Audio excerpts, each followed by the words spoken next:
안녕하세요. 오늘 여러분과 함께 좀 깊이 들어가 볼 자료는요. 바로 역사 속 예수에 대한 탐구입니다. 특히 우리가 그에 대해 정말로 뭘 알 수 있나? 이 질문을 중심으로 한 글들을 살펴볼 건데요. 성서학자 바트 어만의 글 일부를 가져왔습니다. 여기서 C.S. 루이스의 그 유명한 논증 있죠. 거짓말쟁이, 미치광이, 아니면 주님. 여기에 대한 학문적 반론, 그리고 복음서 자체가 역사 자료로서 어떤가 이런 문제들을 다뤄보겠습니다. 네. 그리고 또 예수시대의 비기독교 자료는 뭘 말하고 있는지도 볼 거고요. 많은 분들이 궁금해하실 것 같아요. 역사 속 진짜 예수는 어떤 사람이었을까? 여기에 대한 실마리를 좀 찾아보죠. 근데 시작부터 흥미로운 게 자료에 따르면 예수가 스스로를 신이라고 했다. 이런 명확한 주장은 주로 후대에 쓰인 요한복음에 나온다는 거예요. 네, 맞아요. 초기 복음서들에서는 그런 게 잘 안 보이죠. 바로 그 지점이 이 역사적 예수를 탐구할 때 좀 핵심적인 어려움인 것 같아요. 우리가 가장 중요하다고 할 수 있는 자료, 그러니까 복음서들이 사실은 예수님 돌아가시고 나서 수십 년 뒤에 기록된 거거든요. 아, 수십 년이나요? 네, 그것도 직접 본 사람들이 쓴 게 아니라 입으로 전해 들은 이야기를 바탕으로 쓴 거죠. 그러니까 이 시간적인 간극, 또 정보가 이렇게 전달되는 과정에서의 간극이 이야기의 변화나 어떤 다른 해석들을 낳을 수밖에 없는 그런 구조인 겁니다. 시간적인 간극뿐만이 아니군요. 자료를 보면 복음서 저자들이 예수랑 직접 만난 사이도 아니었고 그렇죠. 다른 언어를 썼고 다른 지역 살았고 그리고 무엇보다 이미 기독교 신앙을 가진 공동체 안에서 글을 썼으니까 아무래도 좀 편향될 가능성도 있고요. 네, 맞습니다. 그래서 복음서들 사이에서도 뭐 세부 묘사가 다르다거나 심지어 좀 모순되는 부분들 아니면 예수를 이해하는 방식 자체가 좀 다르다거나 이런 불일치들이 꽤 발견된다는 거죠. 예를 들면 마가복음이 마타복음이나 누가복음의 자료로 쓰였다 이런 가설도 있잖아요. 네, 널리 받아들여지는 가설이죠. 이 복음서가 글로 딱 정착되기 전까지 수십 년 동안은 이야기가 주로 입에서 입으로 전해진 거예요. 자료에서는 이걸 그 전화 게임, 말 전달 놀이에 비유하는데요. 이게 여러 사람, 여러 장소, 또 언어까지 거치면서 이야기가 어떻게 달라질 수 있는지를 좀 잘 보여주는 비유 같아요. 아, 그 게임 생각하면 이해가 확 되네요. 그렇죠. 이런 구전 전통의 어떤 특성하고 또 복음서 안에 보면 기원 후 70년 예루살렘 성전 파괴 같은 좀 나중의 사건을 이미 아는 듯한 그런 서술들이 있거든요. 이런 걸 근거로 해서 학자들이 복음서가 언제쯤 쓰였는지 추정을 하죠. 보통 마가복음이 기원 후 70년경, 마태 누가복음이 한 80년에서 85년 사이, 그리고 요한복음이 90년에서 95년 사이 이렇게 보는 게 일반적이에요. 연대 추정 자체가 이게 뭐 사건 직후의 생생한 기록이라기보다는 한 세대 이상 지난 시점에 해석이 담겼다는 걸 보여주는 거네요. 네, 그렇습니다. 공동체의 기억이 반영된 결과물이라고 볼 수 있죠.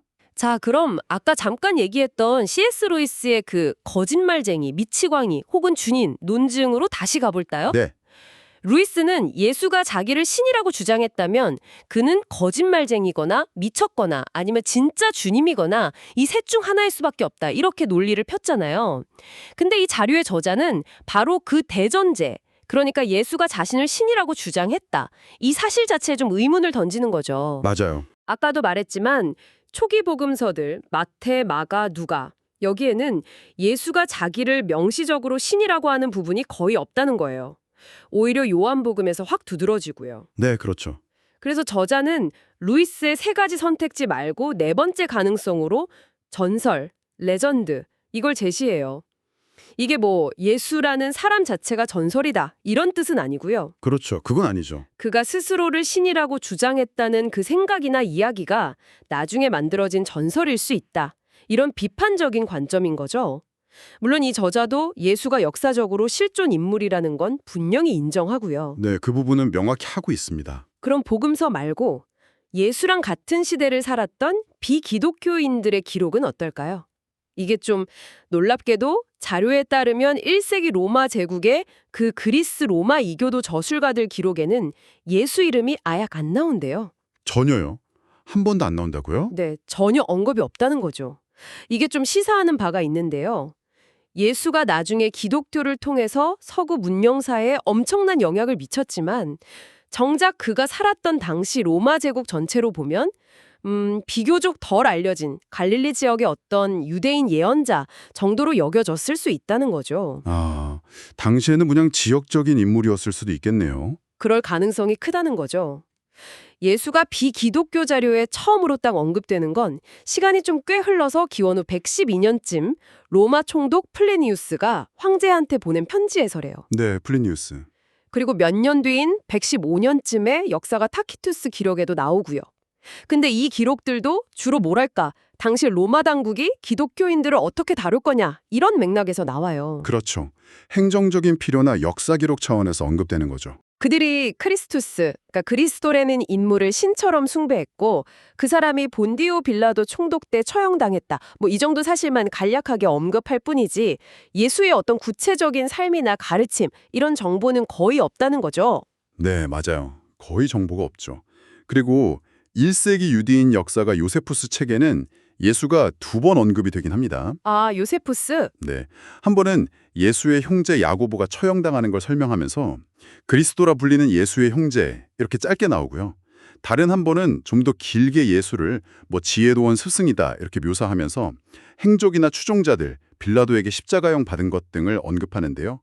근데 이 긴 구절, 이걸 테스티모니움 플라비아놈이라고 부르는데 이 부분은 후대 기독교 필사자들이 내용을 좀 덧붙이거나 수정했을 가능성이 아주 높다고 학교에서는 보고 있어요. 좀 논란이 많은 부분이죠. 아, 후대 내용이 추가됐을 가능성이 있다. 네.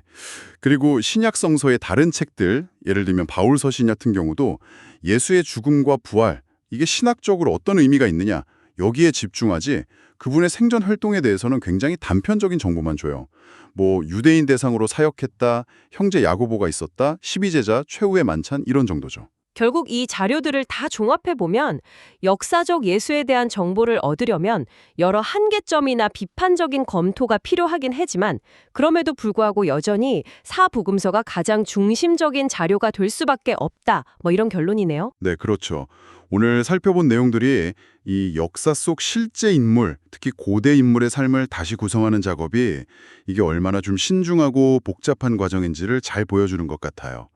핵심 자료라고 하는 복음서가 목격담도 아니고 수십 년간 입으로 전해지면서 편집되고 또 저자의 신앙적인 해석이 들어갔다는 점, 그리고 동시대 외부 자료는 정말 너무나 제한적이라는 사실, 이런 걸 다 고려해야 하는 거죠.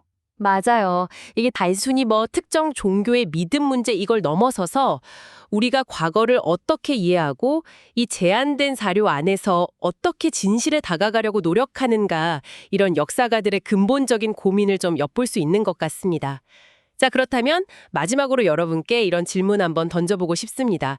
이처럼 자료가 가진 어떤 명백한 한계들, 이걸 우리가 알면서 아주 오래전 한 인물의 실제 모습을 알아간다는 것이 오늘날 우리에게는 어떤 의미를 가질 수 있을까요? 다음 시간에 또 다른 흥미로운 탐구로 여러분을 찾아뵙겠습니다.